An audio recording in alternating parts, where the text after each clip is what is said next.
Alors le point de départ de ce livre, c'est la photo de Robert Capa qui a été prise lors de la libération de Chartres, le 16 août 1944. C'est une photo qui m'a toujours interpellée. Cette femme, elle m'intrigue et j'ai lu des enquêtes historiques et il me manquait des choses dans ces enquêtes. Donc j'ai eu envie d'inventer tous les pans de l'histoire de cette femme qu'on ne connaîtra jamais. J'ai été accusée d'apologie du terrorisme en 2016, peu après les événements de 2015. Et c'est cet événement sur lequel je reviens, c'est une occasion pour revenir sur la question du racisme et de ce moment qui est un peu très particulier dans notre histoire politique aujourd'hui. C'est une histoire d'amour avec un livre, Laissez-moi tranquille, de Lise de Harme. Le titre déjà m'a fasciné et quand j'ai ouvert le livre, c'était plus qu'une fascination, c'est une sidération. Je suis rentré dans un monde des merveilles. Et Lise de Harme, c'est ça, c'est un monde de merveilles et d'irréel permanent. Alors le point de départ, c'est une photo de Xavier Rocchini qui est un jeune bandit qui a tenu le maquis pendant environ 5 ans, de 19 à 24 ans, à la fin du 19e siècle en Corse. Et je me suis demandé ce qui pouvait se passer dans la tête d'un jeune homme de 24 ans qui a commis un certain nombre de méfaits, dont certains épouvantables, quelques heures avant sa mort. C'est une famille de médecins. Et ils ont accompagné leur mère un week-end.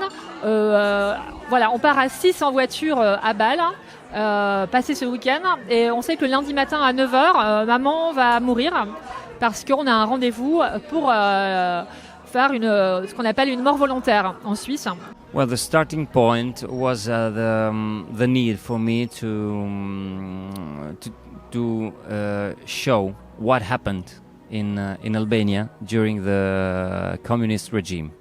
I needed to pay a debt. I had a debt with my country. I was born there, and my inspiration and everything comes from there. And I just wanted to pay this debt, showing what Albania is. Il y a 2 points de départ, c'est la guerre en Ukraine et ma mère d'origine russe. Les deux se rencontrent lors d'une interview après un bombardement où je demande à ma mère, j'appelle ma mère au téléphone, je mets sur haut-parleur et je demande de traduire les propos d'une femme qui pleure sans discontinuer devant sa maison explosée. Et là je comprends qu'il y a quelque chose de littéraire qui se passe devant moi et qu'il faut que je parle de mes origines. Alors ce livre est particulier pour moi parce qu'il mêle vraiment des éléments fictionnels à une trame historique qui est rigoureusement exacte et sur laquelle je travaillais pendant 10 ans, en me documentant énormément, en bougeant pas mal, en retraçant des itinéraires. Et je pense qu'elle dit quelque chose de la Corse du 19e siècle et en même temps qu'elle dit quelque chose de la Corse du 19e siècle, ce qui peut être assez inquiétant entre guillemets ou rassurant selon les points de vue, c'est qu'elle dit également beaucoup de la Corse contemporaine, non seulement celle dans laquelle j'ai grandi, mais celle d'aujourd'hui aussi. Ah bah c'est très particulier parce que ça raconte à la fois mon histoire et aussi la représentation que j'ai de la société et aussi je voulais aborder de façon décalée les questions identitaires, parler de l'immigration sans verser dans les clichés, sortir de l'essentialisation de tout ce qu'on entend sur la vie et des descendants de l'immigration et c'est très important pour moi parce que je pense qu'on est beaucoup à en avoir besoin. Je touche au cœur du noyau de mon propre atome. J'ai toujours été fier de mes origines. On est tous fiers d'être auvergnats, bretons, algériens, enfin d'avoir des origines maghrébines ou sénégalaises, j'en sais rien. Moi, c'était russe, avec tout le fantasme lié à la Russie en Europe. Et d'un coup, j'ai eu honte. En fait, et donc j'entre vraiment j'essaie d'entrer dans comment on se comporte par rapport à cette religion qu'on s'impose par rapport à nos origines. Est-ce qu'on invente quelque chose? Est-ce qu'on suit quelque chose qui nous dépasse? Est-ce qu'on a un libre arbitre dans notre façon de se comporter? Je suis amoureux de Lise de Harme en fait, depuis très longtemps. Je suis amoureux du mystère Lise de Harme en fait. C'est un mystère parce qu'elle a été complètement oubliée. Et écrire ce livre en fait, ça a été de plonger dans sa vie et surtout d'essayer de lui redonner en fait la place qu'elle mérite. Et c'est pour ça que c'est extrêmement important. C'est parce qu'elle mérite une place, centrale. En fait, je voulais écrire sur la période de l'occupation parce que c'est une période qui me fascine. Je pense que le pire a côtoyé le meilleur, les passions humaines ont été exacerbées. Donc je voulais écrire sur cette période-là. Et je voulais créer aussi un personnage de femme qui soit à la fois libre, moderne, et incandescente. Voilà, c'est comme ça que je qualifierais mon héroïne Simone. This book is full of music. I'm a musician, so I think this is This is something special for me because this book is full of music, even if the music is not the main character. Okay, the main character is a musician, but he lives his own life.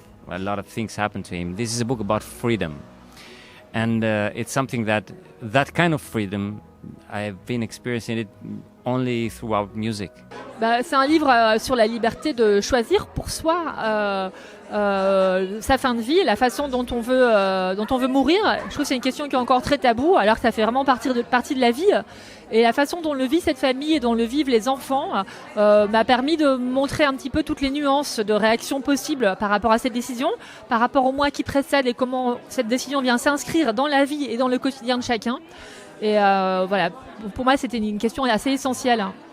Alors, ce que je souhaiterais dire au lecteur qui va découvrir ce roman, c'est que je crois que c'est un bon moyen, peut-être de se divertir, mais aussi et surtout d'aborder la Corse sans les clichés que les Corses eux-mêmes colportent sur eux-mêmes et sans les clichés que les continentaux, des auteurs dont je parle comme Maupassant, comme Flaubert, comme Mérimée, ont également colporté sur la Corse. C'est-à-dire que c'est une Corse un peu à l'os, un peu à nu, et j'ai envie de dire pour le meilleur et pour le pire.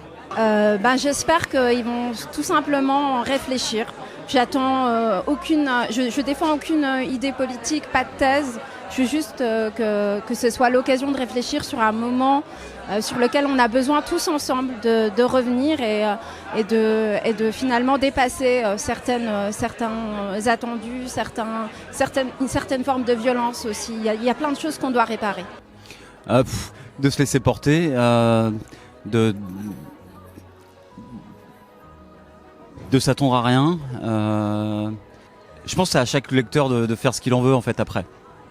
Alors j'ai envie de leur dire évidemment d'aimer cette femme autant que je l'aime, et surtout j'ai envie de leur dire de croire en fait comme elle en fait que dans la vie il existe encore une partie de merveilleux qu'il faut chérir, et puis ne pas croire que la réalité c'est tout en fait, que le monde de l'inconnu comme elle aimait en fait est bien plus fascinant. Eh bien, je souhaite que le personnage de Simone, qui m'habite depuis maintenant plus de 3 ans, vous touche autant qu'il m'a touchée.